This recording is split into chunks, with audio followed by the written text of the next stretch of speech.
오늘 주일 예배 2026년 1월 11일 두 번째 주일 예배에 오신 여러분 축복합니다. 환영합니다. 우리 옆에 분과 인사 나눌까요? 환영합니다. 축복합니다. 네. 오늘 주시는 하나님의 말씀 제목은 찬양으로 삶의 하나님 나라를 심다입니다.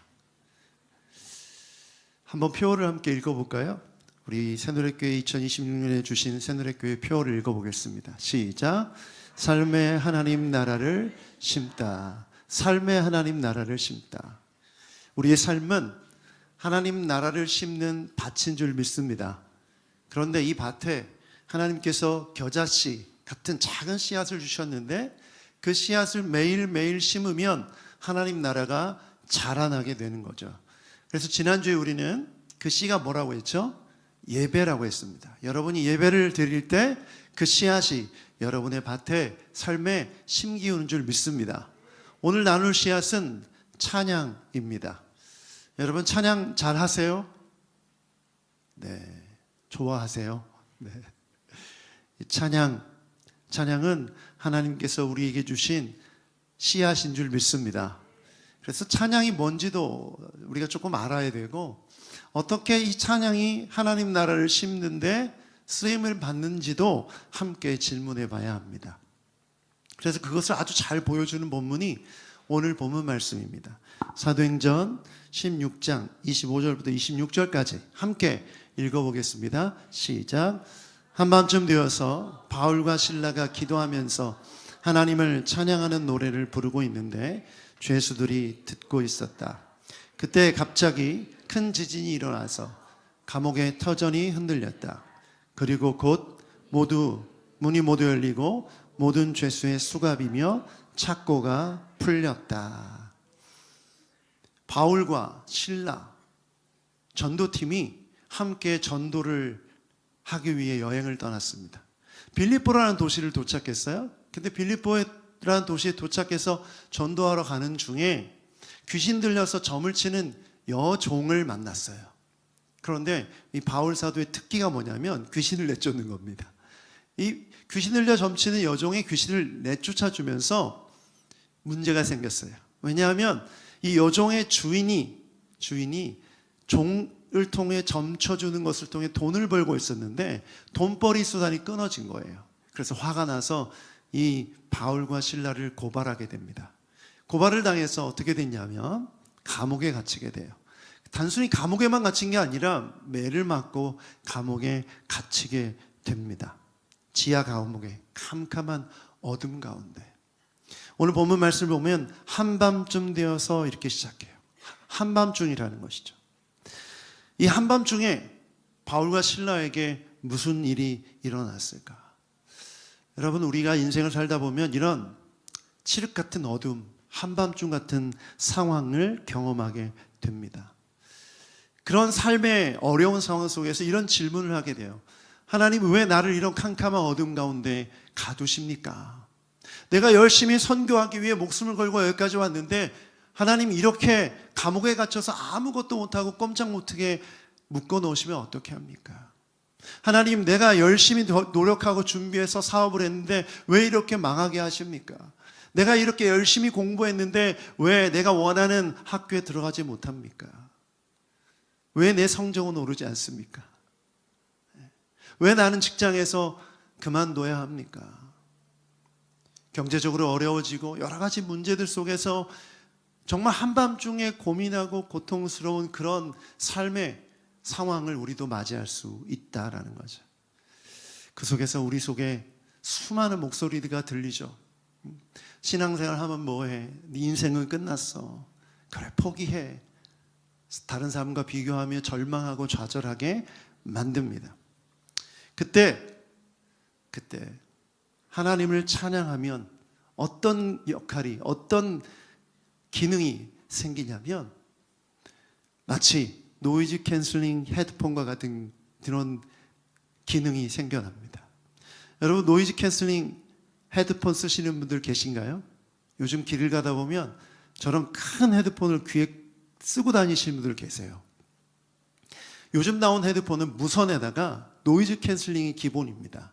이 노이즈 캔슬링이 뭐냐면 주변의 소음을 차단해 주는 거예요. 그런데 엄밀히 말하면 차단하는 게 아니라 노이즈 캔슬링의 기능은 뭐냐면 내 귀로 들어오는 소리를 어떤 파동을 기계적으로 쏘아서 그 소리를 못 느끼게 하는, 오히려 진공 상태로 만들어서 더 집중하게 만드는 거예요. 저도 커피숍 같은 데 가서 말씀을 준비하려고 집중할 때 주변 사람들이 너무 많이 떠들고 그리고 음악 소리가 크면 제 에어팟을 딱 켜고 노이즈 캔슬링 모드를 켭니다. 그러면 바로 그 자리가 아주 저 혼자 있는 집중할 수 있는 그런 공간이 되어버려요. 제가 지금 이 노이즈 캔슬링을 예로 들은 이유는 뭐냐면 그 감옥에서 어두운 캄캄한 밤중에서 수많은 세상의 소리들과 내 안에 내면의 불만과 걱정과 염려의 소리가 들 때 찬양이라는 노이즈 캔슬링을 딱 켜는 거예요. 그러면 그 소리들이 점점 희미하게 작아지게 되는 거죠. 그래서 오히려 내 상황을 뛰어넘어 하나님께 집중할 수 있게 되는 거예요. 사랑하는 여러분, 찬양은 그러한 능력이 있습니다. 축복합니다. 찬양으로 세상의 소리들을 잠재우는 여러분 되기를 축복합니다. 그래서 오늘 바울과 실라가 그 감옥 속에서 어둠 캄캄한 밤중에서 수많은 소리들과 수많은 고민들이 일어날 때 찬양을 통해서 그랬던 것처럼 우리 새누리교회 모든 성도들 삶 속에서 찬양을 통해 하나님의 놀라운 은혜와 능력을 경험하는 여러분 되기를 축복합니다. 그러기 위해서 우리는 뭘 해야 되냐면 첫 번째, 함께 읽어보죠. 시작. 찬양을 먼저 하십시오. 따라합시다. 찬양을 먼저 하십시오. 우리가 찬양을 이해할 때 하나님께서 하신 일을 먼저 경험한 다음에 그 결과에 따라 찬양한다는 생각을 해요. 그런데 그건 세상의 방식입니다. 문제가 해결되면 찬양하는 것, 이건 세상의 방식이죠. 제가 고장난 물건을 고쳐줬어요. 그러면 그 고장난 물건의 주인이 저한테 어떻게 이렇게 잘 고치시냐고 저를 칭찬해 주잖아요. 이건 세상의 방식인 거예요. 그런데 하나님의 방식은 뭐냐? 문제가 해결되기 전에 찬양하는 거예요. 바울과 실라가 감옥에 갇혀 있는데 그 어두운 캄캄한 밤 속에서 하나님을 먼저 찬양한 것이죠. 그랬더니 놀라운 역사가 일어난 것입니다. 좋은 예가 역대하 20장에 전쟁 이야기가 있어요. 그때 당시 왕이 여로보암이라는 왕이었는데 예루살렘 성이 포위됐어요. 주변에 이방 민족들이 연합군을 이뤄서 포위했어요. 여러분, 포위하게 되면 너무 힘든 거 아시죠? 전쟁에서 이기기가 너무 힘들어요. 왜냐하면 비축해 놓은 식량도 떨어질 테고 그렇게 되면 사람들이 굶주려 죽게 되잖아요. 음식을 못 먹으면 군인들이 전의를 상징하죠. 전쟁의 의지가 점점 사라지게 되죠. 그래서 밖에서 진을 치고 포위한 다음에 계속 기다리는 거예요. 그 당시 왕은 너무나 떨렸어요. 왜냐하면 이대로 싸웠다가 그냥 바로 지게 되는 거죠. 성문을 열고 나가서 싸워도 지고 여기서 버티면 굶어 죽는 상황이었어요. 그래서 백성들에게 금식을 선포하고 기도합니다. 그때 하나님께서 예언자 야이시엘이라는 예언자에게 말씀을 허락하셔서 이런 말씀이 들려요. 너희는 전쟁에 하나님이 어떤 분이신지를 보라고 말씀하시는 거예요. 이 전쟁은 하나님께 속한 것이다. 그 말씀을 듣고 여호사밧이 찬양하는 사람들, 노래하는 사람들을 세워서 앞서가게 합니다. 성문을 열어요. 그리고 그들이 노래를 시작하자 하나님께서 복병을 두셔서 승리하게 하셨다는 이야기가 나옵니다. 여러분, 여기에도 똑같은 원리가 적용되죠? 전쟁에서 이긴 다음에 찬양한 것이 아니라 전쟁하기 전에, 전쟁 전에 하나님을 찬양했더니 그 능력이 나타난 것입니다. 우리가 자주 불렀던 노래, 요즘은 자주 안 부르는데 웨이메이커라는 노래가 있어요. 길을 만드시는 분. 이 노래 가사의 중간에 이런 가사가 있습니다. 영어는 안 읽겠습니다. 비록 내 눈에 보이지 않아도 주님은 일하시네. 내 눈에 보이지 않아도 주님은 일하고 계신다라는 거예요. 여호사밧 왕이 전쟁할 때 하나님이 두신 복병이 보이지 않았어요. 그런데 찬양할 때 그 복병들이 나타나기 시작한 거죠. 그러므로 우리는 어떤 태도를 취해야 되냐면 찬양을 먼저 해야 된다는 생각을 늘 갖고 살아야 돼요. 내가 어렵고 힘든 캄캄한 어둠 같은 삶에서 하나님을 찬양함으로 결단할 때 일하고 계신 하나님을 믿고 느끼고 보게 될 수 있는 줄 믿습니다. 그래서 저는 이것에 비유하고 싶어요. 호루라기. 예를 한번 들어볼게요. 시장에 상인들이 막 싸우고 있어요. 시장을 가다 보면 그런 일들이 많이 일어나죠. 그런데 점점 언성이 높아지더니 물건을 뒤집어 엎고 이젠 폭력 사태가 일어날 것만 같아요. 그때 갑자기 호루라 소리가 들립니다. 사이렌 소리가 들려요. 이건 뭘 뜻해요? 경찰이 출동했다는 거죠. 그들은 경찰에 의해서 다 제지가 되고 정리가 되고 평화가 다시 찾아오는 것이죠. 저는 여러분의 인생 가운데 내 안에 있는 어두움과 걱정과 염려에 잠식될 때 찬양이라는 호루라기를 픽 부십시오. 시끄럽게 불어보세요. 그러면 여러분 안에 뭐가 생겨요? 하나님의 질서가 생깁니다. 두려움이 사라지고 하나님의 평안이 임하게 되는 줄 믿습니다. 여러분, 이것은 정말 중요한 원리예요. 그래서 저는 왜 찬양을 먼저 해야 하는가? 이 찬양을 통해서 우리의 영적 질서가 정리되기 때문이에요. 영적 질서가 정리될 때 우리는 평안할 수 있는 것입니다. 평안함은 그냥 어떻게 하나님이 막 부어주시는 그런 감정적인 어떤 상태가 아니에요. 하나님을 믿음으로 찬양할 때 이루어지는 마음의 상태입니다.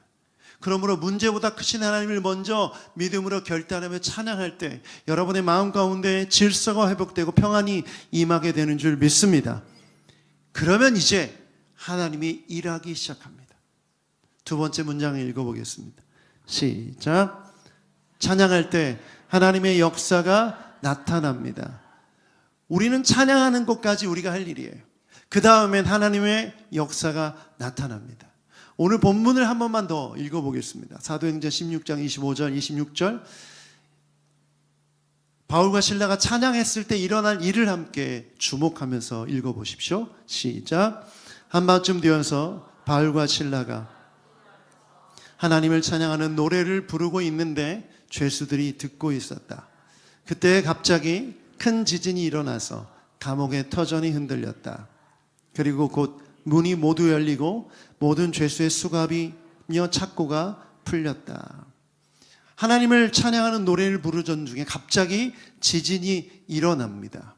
그리고 감옥의 터전이 흔들린다 이렇게 기록되어 있죠. 자, 여기까지는 이해가 돼요. 지진이 나면 이렇게 흔들리잖아요, 건물이. 그런데 문이 모두 열렸다? 여기까지도 이해가 돼요. 문이 열릴 수 있죠. 지진이 막 흔들리니까 문이 망가져서 열릴 수도 있잖아요. 그런데 그 다음이 중요해요. 수갑이 풀린다? 착고가 풀린다? 여러분, 이해되십니까? 이게 논리적으로, 이성적으로, 과학적으로 이해가 돼요? 아니, 하나님을 찬양의 노래를 불렀더니, 하나님을 찬양하는 노래를 불렀더니 지진이 일어나고 건물이 흔들리는 것까지는 뭐 우연의 일치라고 볼 수 있겠죠. 그런데 문이 열리고 수갑이 풀리고 착고가 풀린다는 것을 우리는 어떻게 이해합니까? 여러분, 이것은 무엇입니까? 따라합시다. 기적이다. 기적이다. 기적의 정의가 뭡니까? 기적은 자연 법칙이나 인간의 능력으로는 설명할 수 없는 초자연적인 사건이 기적이에요. 초자연적인 사건.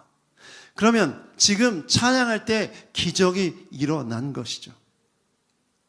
여기서 질문이 생겨요. 아니, 도대체 찬양이 뭐길래 이런 기적이 일어난단 말인가? 여러분, 찬양의 정의가 뭐죠? 찬양은 하나님을 높이는 것입니다. 간단하게 말해서. 찬양을 정의할 때 너무 어렵게 정의할 필요가 없어요. 하나님을 높이는 건 모두 다 찬양입니다. 방법은 여러 가지죠. 그림을 그린 사람이 그림을 멋있게 그리면 그 그림이 뭐가 돼요? 찬양이 되는 거죠. 유명한 화가 렘브란트 아시죠? 렘브란트가 바로 하나님을 찬양하는 화가였던 거죠. 미켈란젤로, 유명한 하나님을 찬양했던 화가들이 정말 많습니다. 또 우리가 함께 오늘 노래 불렀죠. 우리 여상기 목사님과 함께 정말 깊이 있게 우리 하나님을 찬양했습니다. 노래했습니다. 노래로 하나님을 찬양할 수 있는 거죠. 어떤 사람은 시를 써서, 그렇죠? 하나님을 찬양할 수 있어요. 어떤 사람은 소설을 쓰고 어떤 사람은 연극을 만들고 영화를 만들어서 하나님을 찬양할 수 있는 것입니다. 그런데 하나님을 높이는 모든 방법을 통해서 하나님을 높일 때 뭐가 일어난다고요? 우리의 상식과 논리로 이해할 수 없는 기적이 일어난다는 거예요. 자, 그러면 기적의 주체는 누굽니까? 하나님이시죠. 그러면 하나님은 왜 찬양을 통해서 기적을 일으키시냐는 거예요. 성경은 아주 정확하게 그 이유를 설명해 주고 있습니다. 제가 세 구절 말씀을 준비했는데 이사야서 43장 21절 함께 읽어보죠. 시작. 이 백성은 나를 위하라고 내가 지은 백성이다. 그들이 나를 찬양할 것이다. 인간은 찬양하기 위해 창조된 존재인 줄 믿습니다. 아멘. 우리의 존재 목적이 찬양이에요. 창조하신 목적이 찬양이에요. 두 번째, 이사야서 22장 3절 읽어보죠. 시작. 이스라엘 찬송 중에 계시는 주여 주는 거룩하시나이다. 하나님은 찬양 가운데 임하시는 분이신 줄 믿습니다. 오늘 새노래교회가 찬양했죠? 그럼 우리 가운데 하나님이 임하신 줄 믿습니다. 세 번째, 시편 69편 30절 31절 읽어보죠. 시작. 나는 노래로 하나님의 이름을 찬양하며 감사하는 마음으로 위대하신 하나님을 높이겠습니다. 이것이 소를 바치는 것보다 뿔 달리고 굽 갈라진 황소를 바치는 것보다 주님을 더 기쁘게 해드리는 것이 될 것입니다. 따라합시다. 하나님은 찬양을 좋아하신다. 우리 교회 장로님들은 트로트를 좋아하세요.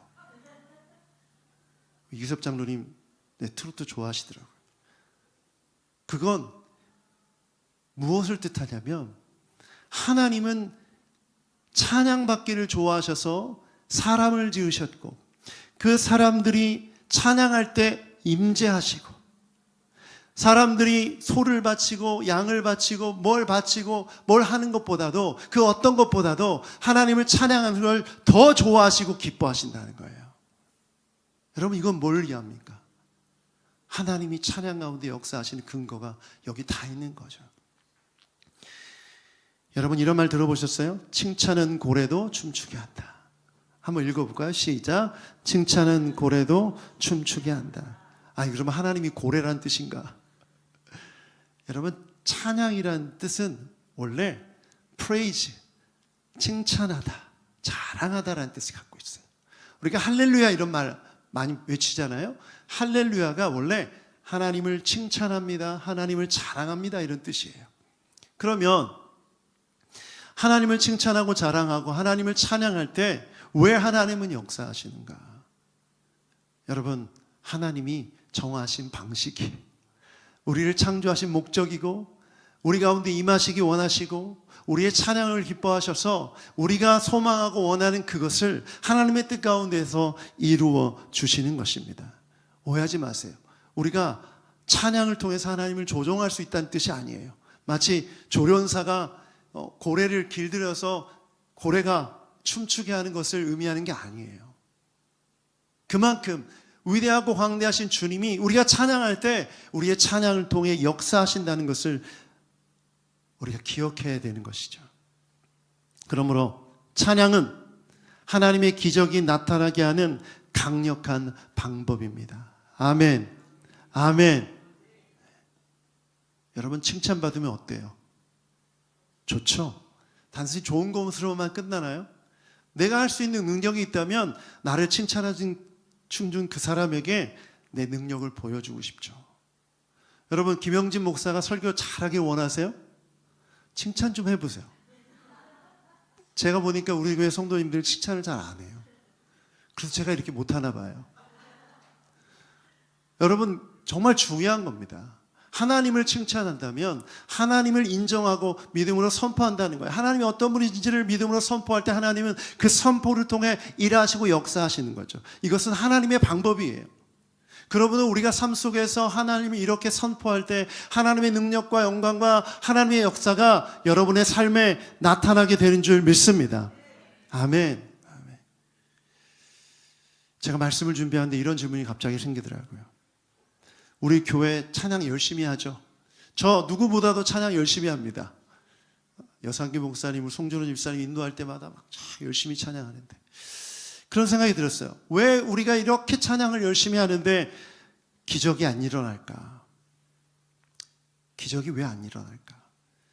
찬양할 때마다 막 기적이 일어나서 하나님을 간증하면 좋겠는데 새노래교회가 이렇게 열심히 찬양하는데 우리 교회에 왜 기적이 안 일어날까? 이런 질문을 하게 됐어요.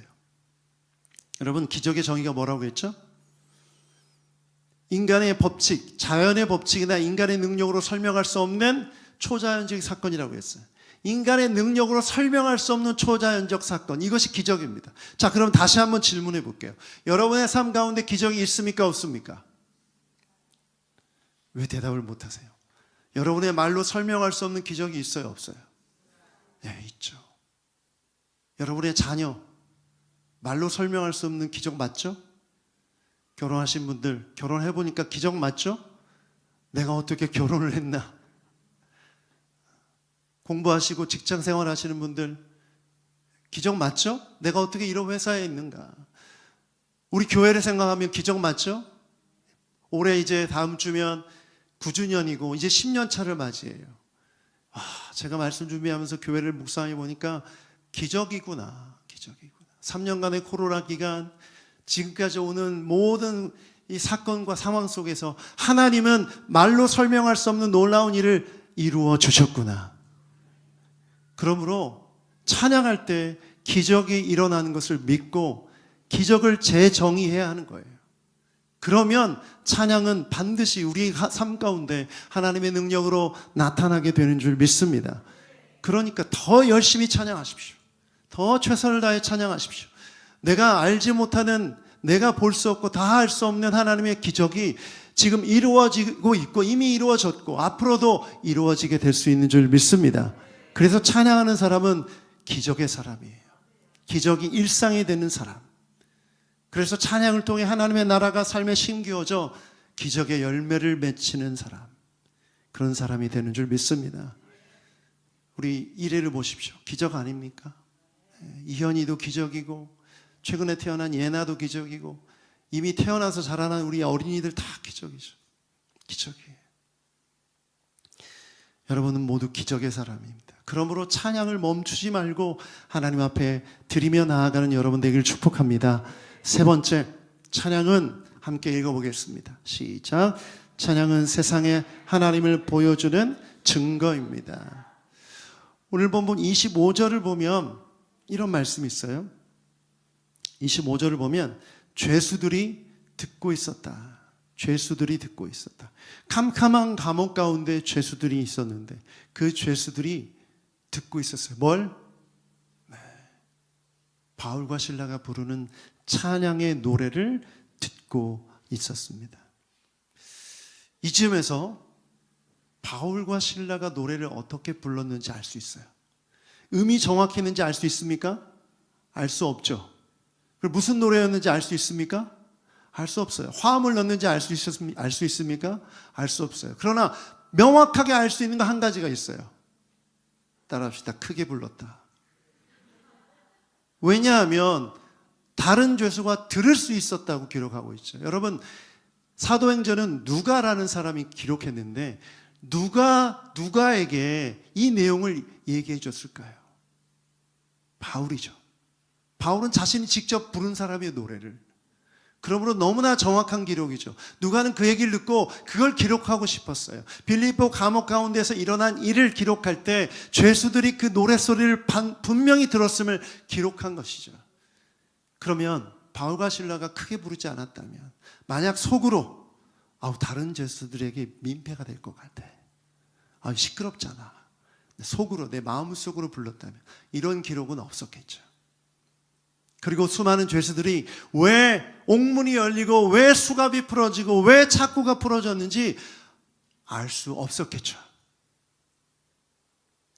그래서 찬양은, 따라합시다, 크게 부르는 거다. 크게 따라하십시오. 찬양은 크게 하는 것이다. 기도는 골방에서 하세요. 여러분의 기도는 골방에서 하시고 은밀하게 보시는 하나님 아버지 앞에 하시고, 찬양은 어디서?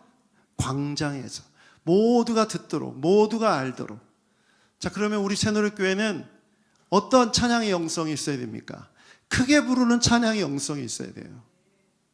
시편 말씀을 보면 joyful noise, 기쁨의 소음을 내라. 악기를 연주하고 노래를 부르고. 그래도 제가 음악 전공자로서 회중석에서 여러분 부르는 노래소리를 들을 때 완벽하지 않은 분들 많아요. 근데 제 마음을 감동시키는 노래를 부르는 분들은 누군지 아세요? 틀려도 좋아. 틀려도 좋아. 음이 삑사리가 나도 괜찮아. 크게 부르는 거예요. 모두가 듣도록. 내가 부르는 이 찬양 소리를 지치고 힘들고 어려운 영혼, 하나님을 알지 못하는 영혼이 이 노래를 듣고 하나님 앞에 나올 수 있도록 크게 부르는 거예요. 이제부터 우리 새노래교회는 이 예배팀 싱어들의 볼륨보다 더 큰 회중의 목소리가 있기를 축복합니다. 네. 시험에 들지는 마세요. 제가 예전에 그런 경험이 있어요. 제가 이걸 굉장히 강조했어요. 볼륨을 높여라, 크게 해라. 그랬더니 찾아오시더라고요. 목사님, 저는 원래 목소리가 좀 작아서 아무리 크게 하려도 잘 안 나요. 성격적으로 너무 부끄러워요. 창피해요. 제가 그랬어요.